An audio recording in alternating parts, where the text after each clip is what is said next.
Hi hello दोस्तों, नमस्कार पलामू। और आप सुन रहे हैं रेडियो सम्राट एफएम 89.6 मेगाहर्ट्ज पर बदलते पलामू की आवाज़। जी हाँ दोस्तों, ये pride of Palamu radio Samrat FM 89.6 megahertz पर सुन रहे हैं आप। तो दोस्तों, आज का show heart to heart talk show में दिल से दिल कर निकलने करके बातचीत के लिए हमारे पास आज स्पेशल गेस्ट के रूप में हमारे पास एक रिटायर्ड बैंकर्स हैं, समाज सेवी हैं और कॉन्शियस सिटीजनशिप हैं, जिनके बारे में अभी हम डिटेल्स में बात करेंगे। बट दोस्तों, आज जो हम लोग शो कर रहे हैं उस शो का नाम है heart to heart talk show. जी हाँ दोस्तों, हम लोग कहते हैं ना, अनमोल होते हैं वो बहुत बड़े रिश्ते, अनमोल होते हैं वो सब रिश्ते। डोर नहीं होती हैं बट मन से मन की जुड़ाव हो जाती है, दिल से दिल की जुड़ाव हो जाती है। तो आज हम लोग heart to heart talk show में स्पेशल बात करने जा रहे हैं ना, और जिनकी पलामू में एक अच्छी अपनी पहचान है, चाहे वो ये सरकारी कर्मी के रूप में हो या सामाजिक रूप में हो या आप राजनीतिक रूप से हो या आप एक कंसर्न सिटीजन या इससे ऊपर का चीज़ कहें कि इनकी बैकग्राउंड में एक पत्रकारिता की जीन घुसी हुई है ना, और ये प्रबंधन से रिलेटेड है, प्रबंधन के क्षेत्र में काम भी किए हुए हैं। तो आज हम आपसे जो मिलवाने जा रहे हैं और रूबरू करने जा रहे हैं, उनका नाम है पंकज श्रीवास्तव। सर जी, आपका ये दिल से दिल बातचीत में heart to heart talk show में आपको तहे दिल से स्वागत है। Over to you Pankaj sir, आप पलामू वासी को क्या कहना चाहते हैं? पहले तो मैं विनय जी आपके इस हार्ट टू हार्ट कार्यक्रम के लिए बहुत बहुत बधाई देता हूँ। पहली चीज़ तो ये है कि मैं आपके चैनल पर भी पहली बार आया हूँ और आपने मुझे आमंत्रित किया, इसके लिए बहुत बहुत शुक्रिया। और उससे भी अच्छी चीज़ ये है कि आपने अपने कार्यक्रम का नाम हार्ट टू हार्ट रखा है और इस हार्ट टू हार्ट कार्यक्रम में मैं ऐसी बात कहना चाहूँगा जो मेरे दिल से निकलती हो और वो आपके श्रोताओं तक, आपके दर्शकों तक अगर दिल तक पहुँचती है तो यह इसे मैं अपनी सफलता मानूंगा। और मैं आपके श्रोताओं से भी कहूँगा कि आप और आपके दर्शकों से भी कहूँगा कि वो आपके माध्यम से अपनी भावना कि हमारा यह प्रोग्राम कैसा रहा उस पर अपनी प्रतिक्रिया दें। और जो भी प्रतिक्रियाएं आएंगी मैं अपेक्षा रखूंगा विनय जी कि आप वो प्रतिक्रिया से मुझे भी अवगत कराएंगे, क्योंकि मैं खुली चर्चा, जीवंत बहस और सार्थक संवाद में विश्वास करता हूं और हार्ट टू हार्ट प्रोग्राम उसी का एक रूप में मैं ले रहा हूं।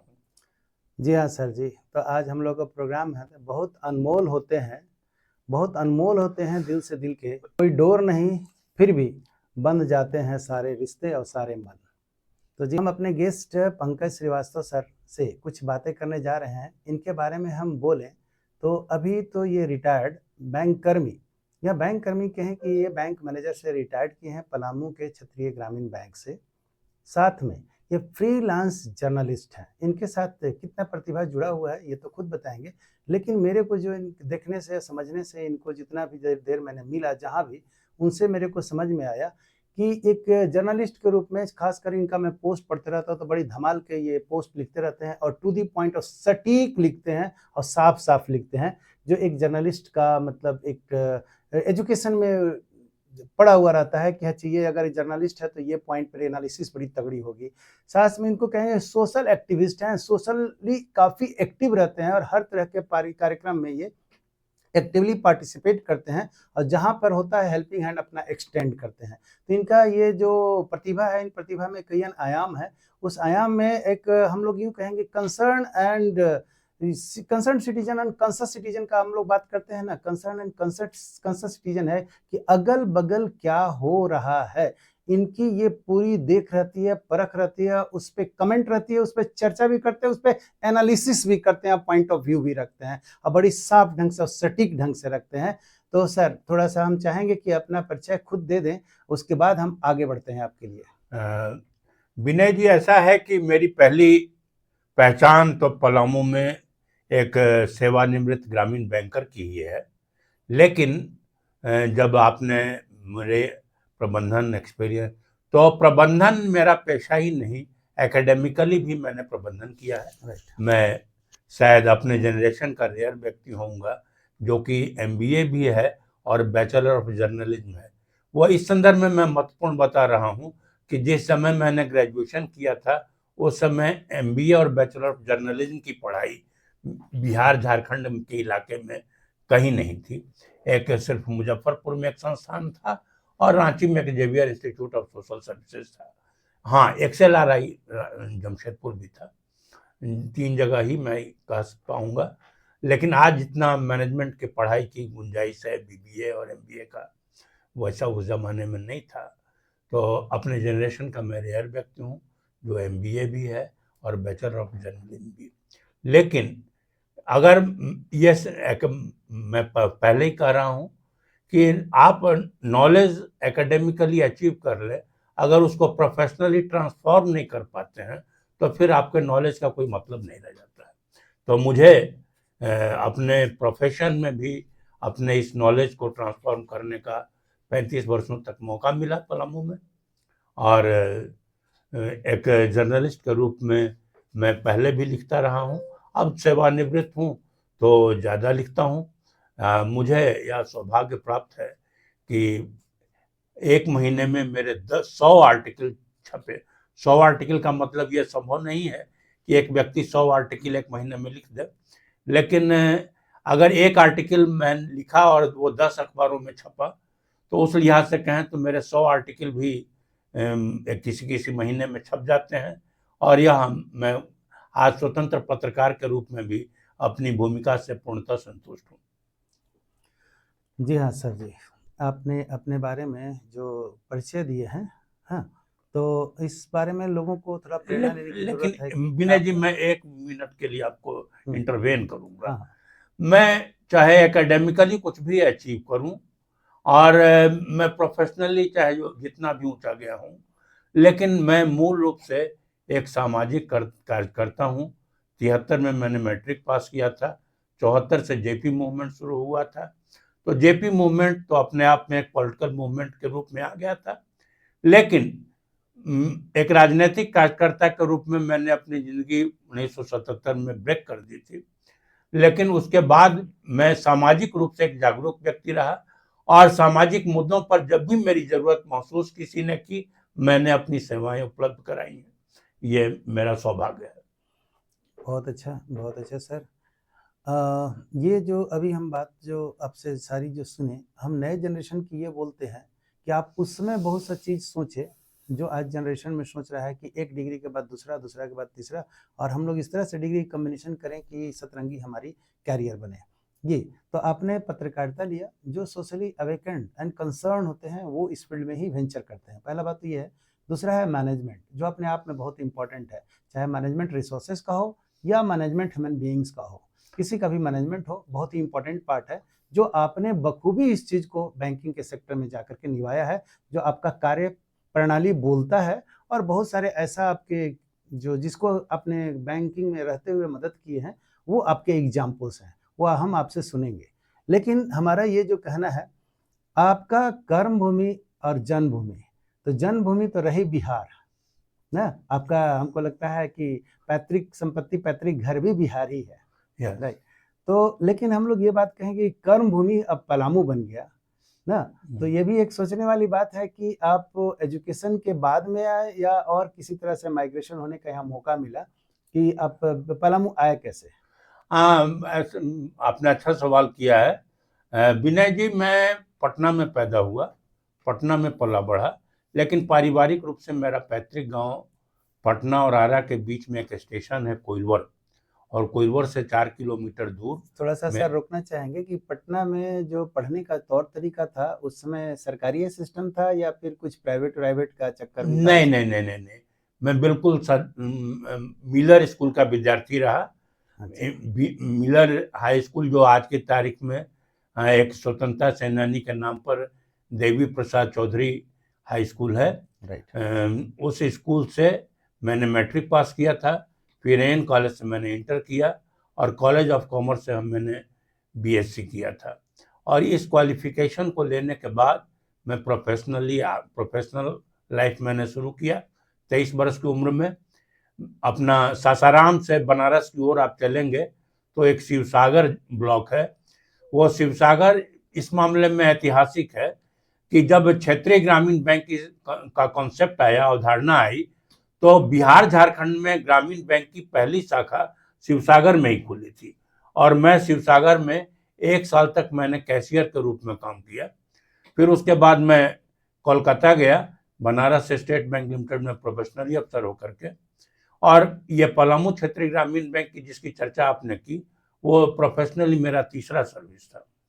और यहाँ आने के बाद मैंने अपना एकेडमिक क्वालिफिकेशन जो MBA और जर्नलिज्म की बात की, वो यहाँ आने के बाद मैंने ऑब्टेन किया। हाँ, बीच में एक छोटा सा समय 1988 से 91 मैंने रांची में Xavier Institute of Social Services में 2 year post graduate diploma in rural development का कोर्स है, उस कोर्स के लिए मैंने रूरल बैंकिंग पढ़ाया। और इस प्रकार से बैंकिंग मेरे लिए सिर्फ प्रोफेशन नहीं है, मैंने एकेडमिकली भी इंटरवेन किया है रूरल बैंकिंग में। राइट, ये तो बड़ी कमाल की बात है कि आप एकेडमिक से भी जुड़े हुए हैं और बैंकिंग में। सर, बैंकिंग की आज की बात अगर करें तो बैंकिंग 2 तरह से चल रही है, एक क्लास वाली जो बैंकिंग है और एक मास वाली बैंकिंग है। तो मेरे को समझ में आता है कि आप मास वाली बैंकिंग में काम कर रहे थे। तो रूरल में क्योंकि जनरल जहाँ जनता को आप सेवा कर पाए वो सेवा दे रहे थे, लेकिन जहाँ तक बात हो जाती है क्लास वाली, तो जो प्राइवेट बैंक चल रहे हैं वो VIP जिसका अकाउंट बैलेंस तगड़े होते हैं, है ना, उसको सब उन लोग पता करते हैं, फिर उनको ट्रैक करते हैं, अकाउंट ट्रांसफर करते हैं और VVIP सर्विस देते हैं।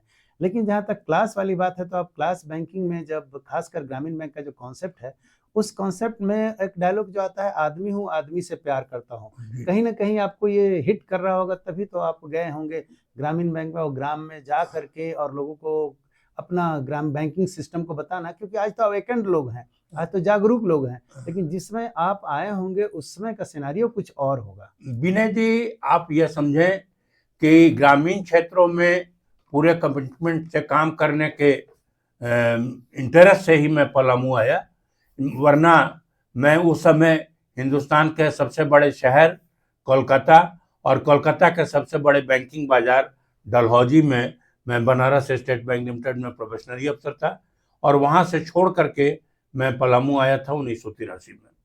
तो ग्रामीण सेक्टर में के चैलेंज को एक्सेप्ट करने के लिहाज से ही मैं पलामू आया, और पलामू में अगर 3000 गांव हैं पलामू प्रमंडल के, तो कम से कम 700-800 गांव मैं अपने स्कूटर से गया हूँ। राइट, 200 गांव ऐसे होंगे जहाँ के जिसके 10-20 लोगों को मैं बाय नेम बाय फेस, उनका बच्चों की शादी कहाँ हुई है, ये सोशल वैल्यू ये मैं बता सकता हूँ।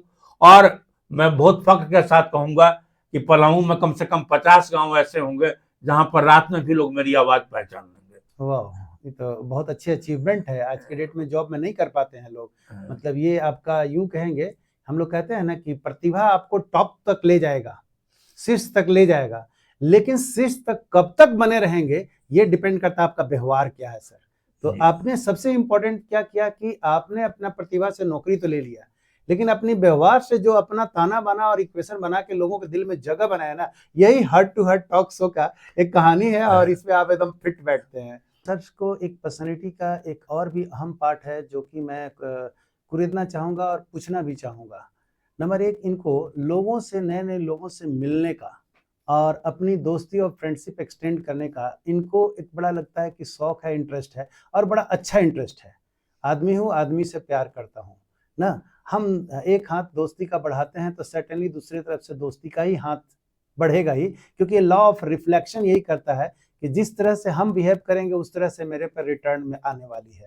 तो ये दोस्ती का हाथ बढ़ाते हैं और काफ़ी लोगों को अपना दोस्ती के हाथ एज ए बैंकर्स के रूप में जा करके बहुत जगह पर बहुत अच्छे अच्छे काम किए हुए हैं, ये तो गिनाएंगे। लेकिन इनकी पर्सनैलिटी जो दूसरा वाला जो पार्ट है, मैं उसमें थोड़ा सा इनसे बात करना चाहूँगा कि ये बहुत सारे सेलिब्रिटीज़, यूँ कहेंगे renowned personality and famous personality से मिले हुए हैं, जिसमें मैंने जहाँ तक जाना उसमें रवीश कुमार जो हमारे भी बहुत पसंदीदा हैं, उनसे ये मिले हैं, महाश्वेता देवी से मिली हैं, इनके मैंने राइटअप पढ़ा हुआ है, खासकर पलामू पर उन्हें काफ़ी किताब उताब लिखी हुई हैं, तो उनमें बहुत कुछ जानने का मौका मिला और उनका दर्द और पीड़ा जो लोगों के लिए रहा हुआ है। तो ये सब फेमस पर्सनैलिटी, यशवंत सिन्हा जी जो मिनिस्टर रहे हुए हैं, IAS भी अपने आप में रहे हुए हैं, साथ में राज्यसभा के उप राज्यसभापति ये हैं हरिवंश जी, और अब रेमन मैग्सेसे पुरस्कार से सम्मानित रवीश कुमार जी हैं, महाश्वेता देवी हैं, इस स्वामी अग्निवेश हैं, अन्ना हजारे हैं, जो आज अपने आप में सब क्रांति के प्रतीक रहे हुए हैं। इसके अलावा मैं न जाने फिल्म जगत से और साथ में अगर हम लोग कहें तो इफ्टा वाला और कल्चरल एक्टिविस्ट से, बहुत लोगों से या समाज सुधारक लोगों से ये बहुत जगह गए हुए हैं और घूमे हुए भी हैं। और साथ में मैं देखता हूँ कि इनकी पत्नी भी इक्वली इनका साथ निभाते हैं, जहाँ तक मैंने पोस्ट में देखा हुआ हूँ। तो सर आपको मैं बधाई देता हूँ कि आपके जीवन साथी भी ऐसी मिली हुई हैं कि जस्ट 1 और 1 11 मिल के चल रहे हैं, 1 1 2 नहीं, 1 और 1 11 मिल के चल रहे हैं और ज़िंदगी बहुत अच्छी चल रही है। तो हम चाहेंगे कि सर अभी तक जिस पर्सनैलिटी से मिले वो कौन-सा पर्सनैलिटी ऐसा रहा जो काफ़ी अट्रैक्ट किया और जिससे लगा कि हम और जज़्बा के साथ कुछ और कर सकते हैं? विनय जी, ऐसा है कि मैं 1973 में जब मैंने मैट्रिक पास किया था, तो उस और 74 में जेपी को मैंने पहली बार सुना था। राइट। 9 अप्रैल 1974 को जेपी मैंने मोमेंट, ये दैट लोकनायक फेमस। जयप्रकाश नारायण को यस। मैंने पहली बार सुना था। और गांधी मैदान पटना में जो बिल्कुल घास पर बैठ करके जो हमने पहली बार उनको सुना, तो उनकी जो आवाज़ थी, सभापति जी, युवक मित्रों एवं सज्जनों, तो ये आवाज़ जिस प्रकार से गांधी मैदान में तैरी थी, वो मैं कभी भूल नहीं पाता हूँ। तो और उनसी को जो हमने देखा, और उस 3 साल के बीच में 74 से 77 जितने दिनों जेपी मूवमेंट या संपूर्ण क्रांति आंदोलन जितने दिनों सक्रिय रहा, और उस दौरान जो विभिन्न तरह के पर्सनैलिटीज पटना में आती रहीं, तो वो आती रहीं और उनके चलते कई तरह के लोगों को देखने सुनने का मौका मिला। तो उससे बहुत कुछ सीखने का मौका मिला। और मुझे बड़ा अच्छा लगा था दादा कृपलानी का एक बयान, मैं आपको बताऊं। उन्होंने कहा था कि मैं महात्मा गांधी से भी 10 साल सीनियर हूँ। महात्मा गांधी 1917 में कांग्रेस में आए, मैं 1907 में आया। और कृपलानी बोले थे। हाँ, जेबी कृपलानी ने कहा था। लेकिन मैं आज के लड़कों से मैं थोड़ा परेशान हो जाता हूँ। लड़के अभी कॉलेज से निकलते हैं और अखिल भारतीय नेता के रूप में बयान देने लगते हैं। ये बात तो सही है। और उन्होंने कहा कि मैं 1907 में मैं कांग्रेस में शामिल हुआ और 1934 तक मैं मंच पर नहीं गया, 27 साल तक। उन्होंने कहा कि और पहली बार 1934 में मैंने मुंह खोला और मुझे अखिल भारतीय कांग्रेस कमेटी का महासचिव बना दिया गया।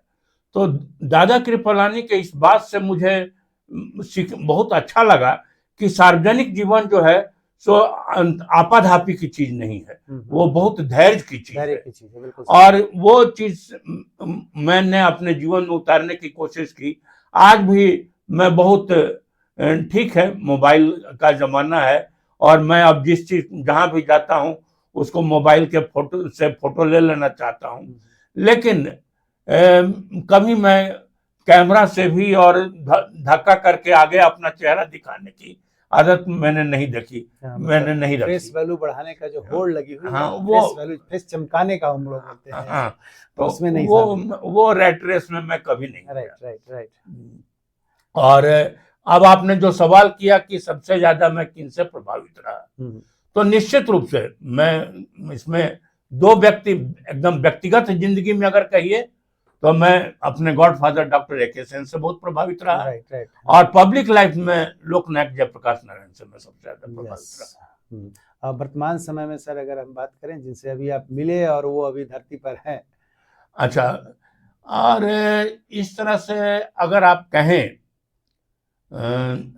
अगर धरती पर हैं वर्तमान में तो मुझे रवीश जी से भी मिलकर के बहुत अच्छा लगा, और अन्ना हजारे से भी मिलकर के हमको अच्छा लगा था। राइट, सब त्यागी पुरुष हैं एक तरह से देखे तो रवीश से भी मुझे मिलकर के, वैसे सच बात मैं कह दूं तो आप चूंकि आपने कह दिया कि धरती पर है इस लिहाज से, वरना मैं 2 ही बार मिला हूं, 2 या 3 बार महादेवी वर्मा से। मुझे महादेवी वर्मा से मिलकर के भी बहुत अच्छा लगा था। राइट। हाँ सब मतलब दिल से ना किसी चीज को गहराई तक जाके उतर करके और समस्या के समाधान पे बात करते थे और लिखते भी थे। मैंने उनकी किताब पढ़ी थी, एस.सी. मिश्रा सर के यहाँ से मेरे को मिला था, तो मैंने उन्हें पढ़ा तब समझ में लगा कि अच्छा वाई महाश्वेता देवी इज महाश्वेता देवी ना। और उन्होंने ही कहा था कि पलामू को अगर जान गए हैं तो आप मिनी इंडिया जो पलामू है जिसको आप जान सकते हैं पूरे इंडिया को। विनय जी मैं थोड़ा इंटरवेन करूंगा, आप थोड़ा कंफ्यूज ना करें। महाश्वेता देवी को हम लोगों ने 1 जनवरी 99 को यहाँ डाल्टनगंज में भी आतिथ्य उनको दिया है। मैंने जिस चीज की चर्चा की वो चर्चा मैंने महादेवी वर्मा के लिए किया जो प्रयाग में थी और मतलब जिनको ज्ञानपीठ अवार्ड वगैरह मिला था। अच्छा। और जिनकी कविताएं हम लोगों ने अपने महादेवी वर्मा इज अलग, वो कवित्री रही है, कवित्री। और महाश्वेता देवी सामाजिक एक राइटर के रूप में इनका भी उतना ही बड़ा आयाम रहा हुआ है, उनका भी बिल्कुल। महाश्वेता देवी की जो बात कर रहे हैं आप, तो वो साहित्यिक क्षमता वाली एक्टिविस्ट थी जिन्होंने अपने एक्टिविज्म को साहित्य में ट्रांसफॉर्म कर दिया। अपने पलामू के बैकग्राउंड पर उन्होंने जो जंगल के दावेदार उपन्यास लिखे जिसके लिए उनको साहित्य अकादमी का पुरस्कार मिला, ज्ञानपीठ पुरस्कार मिला। मैं अभी पढ़ रहा हूं अपने पलामू में मनातू मवार की जो किस्से हैं और उस पर जो उन्होंने अपना एक उपन्यास लिखा है, वो अभी मंगाया है, हमने पढ़ा नहीं है, भूख उपन्यास। वो मनातू मवार के जो मैन ईटर्स ऑफ पलामू पर जो मैन ईटर्स ऑफ मनातू जो संडे में छपा था, ये काफी फेमस हुआ था। हाँ जी जी जी। तो वो महाश्वेता देवी से भी मैं मिला, यहाँ आई थी तब, उनसे भी मैं काफी प्रभावित रहा। लेकिन मैं महादेवी वर्मा से भी मिला। और महादेवी वर्मा की जब आप बात कर रहे हैं तो 23 जून 1985 को जब कनिष्क विमान एयर क्रैश किया था तो मैं महादेवी वर्मा के सामने बैठा हुआ था। और जब उसमें खबर आई कि 323 लोग मतलब मर गए तो मैंने देखा कि महादेवी वर्मा फूट फूट करके रोने लगी। और यह जो संवेदनशीलता है, आप जो ये कार्यक्रम कर रहे हैं हार्ट टू हार्ट, उसका मतलब वो जीता जागता उदाहरण मैंने देखा कि उस न्यूज कितना अफेक्ट डाल दिया, दिल को झकझोर के रख दिया एक तरह से। तो उससे वो मतलब अपना मतलब आपा खो बैठी और मतलब फूट फूट करके रो। और ये जो संवेदनशीलता है, मतलब वो 323 आदमी का मरना उनके लिए एक संख्या नहीं थी, उनके लिए अपने लोगों को खोना था। अच्छा सर, ये अब थोड़ी सी हम बात करेंगे, जब आप पलामू आए थे, आई थिंक सो कि जैसा आपने कोट किया 1983 में 1983 में आप आए थे और आज 2024 हो गई। बहुत चेंज है, बहुत चेंज बदलता और बहुत सारी चीजें सकारात्मक बदली है। ये आप जो मैं वैसे लोगों में नहीं हूं जो कहें कि सब कुछ नकारात्मक है, बहुत कुछ सकारात्मक है। मैं जब आया था 1983 में तो रात में पलामू एक्सप्रेस करीब 10 बजे रात में जाती थी और उसके बाद शहर सो जाता था, और सुबह फिर पलामू एक्सप्रेस पटना से आती थी तो शहर जगता था। हाँ, ये बात भी सही है, बिल्कुल। लेकिन आज की तारीख में सारी बड़ी गाड़ियां हमारे शहर से रात में पार करती हैं, तो सारे मतलब रात भर हमारा शहर चलता रहता है। और अब एक बार भी ऐसा कभी दिक्कत नहीं हुआ कि मैं स्टेशन से उतरूं और 5 आदमी ऑटो लेकर के नहीं खड़े हैं कि सर चलिए। और कई ऑटो वाले तुमको पहचानते हैं कि चलिए सर आपको जनकपुरी पहुंचा देते हैं, मतलब service at any time for anywhere, है ना। ये तो अच्छी बातें हुई कि ये और पलामू एक दूसरी चीज की कम्युनिकेशन के लिहाज से आप देहातों में भी आज की तारीख में ठीक है, पंचायती राज व्यवस्था से भी आने से और बजटरी प्रोविजन हो जाने से पलामू का अब शायद ही कोई गांव होगा जहां तक मोरंग सड़क नहीं पहुंची होगी। वरना 1983 में जब मैं गढ़वा में डुमरिया ब्रांच का ब्रांच मैनेजर था तो बरसात के दिनों में ऐसा होता था कि गढ़वा से मैं किसी दिन साइकिल से अगर आया तो साइकिल करुआ में लगाना पड़ता था और उसके बाद पैंट कांधा पर और चप्पल हाथ में लेकर के डुमरिया तक जाता था। बिल्कुल। ये तो मतलब ये कहेंगे कि रियल मैनेजर का आपने भूमिका में थे। हाँ, तो आज तो लोग थोड़ा बहुत लगता है कहाँ पानी आ गया है, चलो यार गाड़ी से उतरना क्रीज खराब हो जाएगा। हाँ, लेकिन आपने इस चीज को नहीं देखा, लोगों के बीच में गया। और मजेदार बात बताते हैं, इसको मजाक के रूप में कहिए। डुमरिया हाई स्कूल के एक हेडमास्टर थे, मैं गया गुरुजी को कोट कर रहा हूँ। गया गुरुजी कहते थे कि सर आप रोज काहे आते हैं, यहाँ तो कोई चेयरमैन आपका इंस्पेक्शन करने नहीं आ सकता है, क्योंकि आएगा तो उसको हेलीकॉप्टर से आना पड़ेगा, बिल्कुल क्योंकि जीप तो आ ही नहीं सकती। जीप तो आ ही नहीं सकते। हाँ हाँ, तो वह भी हमने देखा है। और आज की तारीख में देखता हूँ तिलदाग से लेकर के डुमरिया होकर के बढ़िया सड़क बेलचंपा तक बनी हुई है। बिल्कुल सही। अब आज कम्युनिकेशन तो काफी अच्छी हुई है। हाँ, लेकिन अब एक दो पहलू और भी है, क्योंकि सर मैं भी कहूँ कि मैं पलामू का अच्छा, हाँ, एकेडमिक इंस्टीट्यूशंस के लिहाज से हमारे पास उस जमाने में डाल्टनगंज में 2 ही कॉलेज या 3 महिलाओं के लिए भी एक कॉलेज था, लेकिन आज की तारीख में यूनिवर्सिटी है हमारे शहर में। आज की तारीख में इंजीनियरिंग कॉलेज है, मेडिकल कॉलेज है, डिप्लोमा कॉलेज है, नर्सिंग कॉलेज है। तो एकेडमिक इंस्टीट्यूशंस के रूप में भी हमने काफी प्रोग्रेस किया हुआ है। बिल्कुल सही है। एक चीज जो हम लोग थोड़ी सी अभी पलामू को, जैसे हम तो यहाँ से, मेरी बचपना यहीं पे बॉर्न एंड ब्रॉट अप है, या यूं कहें कि धरती पुत्र है, सन ऑफ द सॉइल है। मैं थोड़ा इंटरवेन करूं विनय जी, मैं पता नहीं और प्रोग्राम्स में भी विनय जी ने अपना परिचय दिया है कि नहीं दिया है। विनय जी, मेरी याद में विनय जी ने बीआईटी सिंदरी से ग्रेजुएशन किया था और उसके बाद आईआईटी दिल्ली से एमटेक किया था। और एमटेक करने के बाद विनय जी ने डाल्टनगंज अपने घर लौटे और अपने घर लौट करके इन्होंने डेडिकेटेड एकेडमी के माध्यम से एक कोचिंग इंस्टीट्यूट खोला था। फिर मानव देवी इंटर कॉलेज, अब वो कॉलेज चल रहा है। फिर इन्होंने झारखंड स्टेट ओपन यूनिवर्सिटी का काम लिया है। और आज की तारीख में ये चैनल के माध्यम से भी पलामू के गांव-गांव तक पहुंचने की कोशिश कर रहे हैं। मुझे लगता है कि विनय जी अपना परिचय अपने कार्यक्रम में नहीं दे पाते हैं, इसलिए मुझे विनय जी का परिचय देना पड़ रहा है। हाँ सर, ये बात को मैं कहूँगा कि academically I love to teach. ये मेरी 10 क्लास क्या 8वां 9वां से ही था कि 8th क्लास में रहते थे तो अपने फ्रेंड और जूनियर को मैं मैथमेटिक्स में, मतलब आज तक मेरे को नंबर कटे कि नहीं कटे मेरे को याद नहीं है पूरी। इवन बिहार बोर्ड में भी 75 आउट ऑफ 75 रहे थे। तो मेरे को मैथ से बड़ा लव है। तो और ये चीज़ आगे काम भी कर गया, इंजीनियरिंग में गया, सब काम किया। तो ये पढ़ाने वाला जो सिलसिला एक एक्सीडेंट के बाद, वो पहला तो मैंने टिस्को में ज्वाइन किया हुआ था। आप जो बात छेड़ दिए हैं तो मैं बता दूं, टाटा आयरन स्टील कंपनी में पहला मेरी कैंपस सिलेक्शन हुई थी। उसके बाद में मन नहीं लगा तो मैं सीधा जाकर ऑप्टिकल इलेक्ट्रॉनिक्स में जाकर एमटेक आईआईटी दिल्ली में ज्वाइन किया गेट के थ्रू।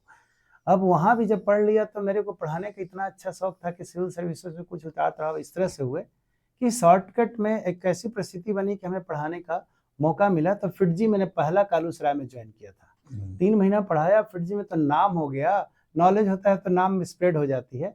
शॉर्टकट में बस ऐसे ही यूं ही मेरे घूमते फिरते चला गया। वॉक एंड इंटरव्यू जो होता है ना, तो सफदरजंग में गया और कोटा का इंस्टीट्यूशन था, मैंने वहाँ गया, फिजिक्स के टीचर में सेलेक्ट हो गया।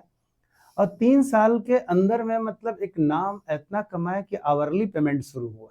तो मेरे को लगा ये तो बड़ा कमाल का फील्ड है यार ना, ये तो बड़े बड़े लोग इसमें काम कर रहे हैं, मैं कौन खेत का मूली हो। हम लोग क्या होता है ना कि साधारण परिवार के बच्चे, मध्यम परिवार के बच्चे होते तो नौकरी खोजते रहते हैं, लेकिन जब इस फील्ड में घुसा तो बहुत बड़े बड़े लोग, फिटजी में टकराया, तब कोटा में टकराया, तो बहुत बड़े बड़े इवन आईएएस का नौकरी छोड़ छोड़ करके सब इंस्टीट्यूशन में दिल्ली में सेटल थे।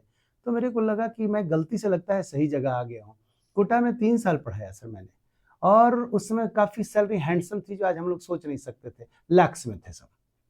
तब मैंने सोचा कि अगर इतना यंग में 20 साल पहले 25 साल पहले मेरे को अगर इतना कोई पैसा दे रहा है, मेरे अंदर कोई बात है, लेट्स स्टार्ट। तो ये सर स्टार्टअप मेरी अपनी हुई और वही इसी जवानी के जोश में पलामू में आ गए।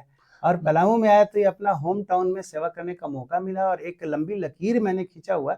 ये लेवल ऑफ सेटिस्फेक्शन है, आज हम अपने आप को धरती पुत्र कह के गर्वान्वित होते हैं। बिल्कुल। तो हमको लगता है कि अपना मिट्टी का जो फर्ज है, कर्ज है, उतार रहे हैं।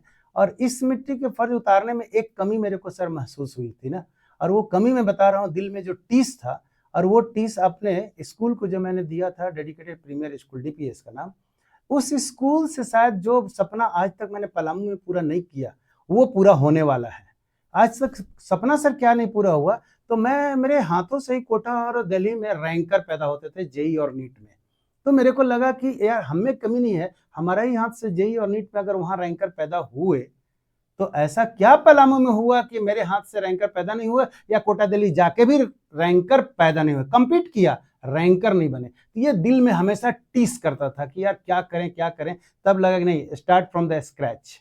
और इसी का मिशन है सर कि मैं 6 से ही लगा हुआ हूँ, मिशन आईएएस, मिशन आईआईटी और मिशन नीट करके। और ये सर मेरे को लगता है कि 2 साल और मेरे को मेहनत करना है। 8 में बच्चे चले गए हैं, 2 साल और। ये 10th के बाद बच्चे करेंगे क्या, तो उनका लेवल इस तरह से दिया जा रहा है कि ऑल इंडिया टेस्ट सीरीज का उन लोग तैयारी करेंगे, क्योंकि 9th और 11th का सिलेबस मैच करता है। तो 9th में भी मैं 11th दे रहा हूँ और 10th में 12th फिनिश। तो ये एक हमारा मिशन के तहत है कि अगर बीके बंसल ने कोटा को कोटा बनाया तो विनय मेहता ने, बीके मेहता ने पलामू को कोटा से कम नहीं आगे ले जाकर रहेंगे। सर ये जिद है, ये रार है, और ये ठान लिए हैं सर, और मान लिए हैं तो हम करके रहेंगे। आज आप गेस्ट के रूप में हैं और रहेंगे तो जरूर आपको फीता काटने के लिए बुलाएंगे। श्योर सर, ये तो हमारी पास ये मैं उस सौभाग्य का इंतजार करूंगा। हाँ, क्योंकि आपने इस बात को उरेद दिया, तो मतलब सब कुछ छोड़ने और त्यागने के बाद और इस काम में इक्वली जो हमारे साथ 1-on-1 11 बन के श्वेता कुमारी जी, डॉक्टर श्वेता कुमारी जी निभाती हैं, मतलब हम बस अपना प्लान करते हैं, उनके ऊपर छोड़ देते हैं, वो इम्प्लीमेंट करती है। तो मैं ये कहता हूँ कि पलामू में जितने भी यंगस्टर्स हैं, पलामू के बदलाव और सकारात्मक बदलाव में अगर काम करें ना, तो हमें लगता है कि ये पलामू जो बड़े शहरों में जो चीज हो रही है वो हमारा शहरों में होगा ही। सर एक ही रोड तो है कि बड़ा शहर और छोटे शहर दोनों को कनेक्ट करती है। जब जो रोड छोटे से बड़े में जा रहा है तो बड़े से छोटे में भी तो आ सकता है ना। तो वो डेवलपमेंट हम अपने शहर में देख रहे हैं कि काश एक समय आवे कि लोग करें कि गोइंग टू पलामू। और ऐसा सर गया में हो चुका है। एक बुनकर वाला गांव है, आपने पढ़ा होगा सोशल इशू में, एक बुनकर वाला गांव है जिस गांव से 30 से 40 आईआईटी एक गांव से निकल जा रहे हैं। नालंदा में भी ऐसा एग्जाम्पल हो चुका है बिहार में। मैं जौनपुर गया था, मैं गांव का नाम थोड़ा भूल रहा हूँ। उस गांव में 48 आईएएस एक परिवार के। हाँ सर, एक गांव है जिसमें कि आईएसए का शहर कहा जाता है, यूपी में है, जौनपुर के पास है। हाँ, तो उसमें बिल्कुल मैं गया था। हाँ, और वो मैं लौट करके मैंने राइटअप भी लिखा था, वो राइटअप छपा भी था। मैं कभी देखूं तो आपको बता दूंगा। वो गांव की जानकारी मेरे को भी है, और लड़का लोग को बोलते भी हैं कि यूपी में एक गांव है, चाहे नालंदा में जो गांव है वो एक दो गांव से कितने आईएएस लोग निकल जा रहे हैं जो हमारे डिस्ट्रिक्ट से नहीं निकलते हैं। तो ये हमारा जो पैटर्न है, खासकर एजुकेशन सिस्टम का पैटर्न पे मैं बात कर रहा हूँ ना। Government system is running, but government जहां थोड़ा डाइल्यूट हुआ तो प्राइवेट लोग आ गए। प्राइवेट में भी जस्ट मार्क्स का खेला खूब हो गया, मार्क्स का परसेंटेज का खेला खूब हो गया। Academically they are very good, but competitive level पे अभी काम करना बहुत बाकी है। आप इस चीज को फील करते होंगे। तो ये कंपटीशन लेवल पे हम लोग किस तरह से एक आयाम तैयार करें ताकि रेफर टू पलामू वाला केस हो जाए, रेफर फ्रॉम वाला हट जाए, रेफर टू हो जाए। हाँ, शायद उस दिन के लिए हम लोग काम कर रहे हैं और ये काम कामयाबी मिलेगी, थोड़ी सी हिम्मत के साथ कर रहे हैं। तो सर ये पलामू को जैसे हमसे एक बार इंटरव्यू में फेस कर रहा था, तो उसमें पूछा पालामाऊ, जैसे इंटरव्यू बोर्ड में गया तो सिविल सर्विस के इंटरव्यू में भी और यहाँ भी बिहार पीसीएस वाला में भी मैंने उसमें जो मार्क्स वाइज मेरे 7th रैंक बन रहे थे, बट मेडिकली थोड़ी सी प्रॉब्लम आई थी मेरे को, जिसमें क्या मैं डिस्क्वालीफाई। हाँ, वो मैं जानता हूँ। तो मैं जब उसमें हुआ था तो Palamu, you are from Palamu, no I am from Palamu sir, I am not from Palamu. जब ये बात को मैंने बोला तो उन्होंने पूछा कि what is the speciality of the Palamu, तो मैं पलामू का फुल फॉर्म ही उनको कोट किया था, प्लेंटीफुल लैंड ऑफ मार्वेलस उपहार, nature has endowed us. Nature ने, प्राकृतिक ने हम लोगों को क्या दिया? प्लेंटीफुल लैंड ऑफ मार्वेलस उपहार। दुनिया के सारी चीज पलामू में उपलब्ध है। देखिएगा, नेचुरल रिसोर्सेज, फॉरेस्ट्री से लेकर के मिनरल माइंस भी हैं, कोल्स भी हैं। खासकर ग्रेफाइट के बारे में बात करेंगे तो हमको लगता है इंडिया के नंबर 1 पोजीशन पे ग्रेफाइट की होती है यहाँ।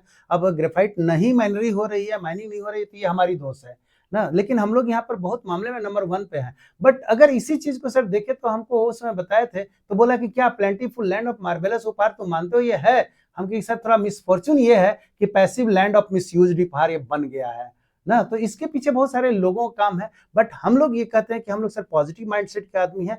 आने वाले समय में वी द पीपल, हम और हम लोग मिल करके प्रोग्रेसिव लोग पलामू को प्लेंटीफुल लैंड ऑफ मार्वेलस उपहार में ही बदलना है और इसको बनाना है पैराडाइज ऑन द अर्थ, जिसको कहते हैं धरती पे स्वर्ग, है ना सर।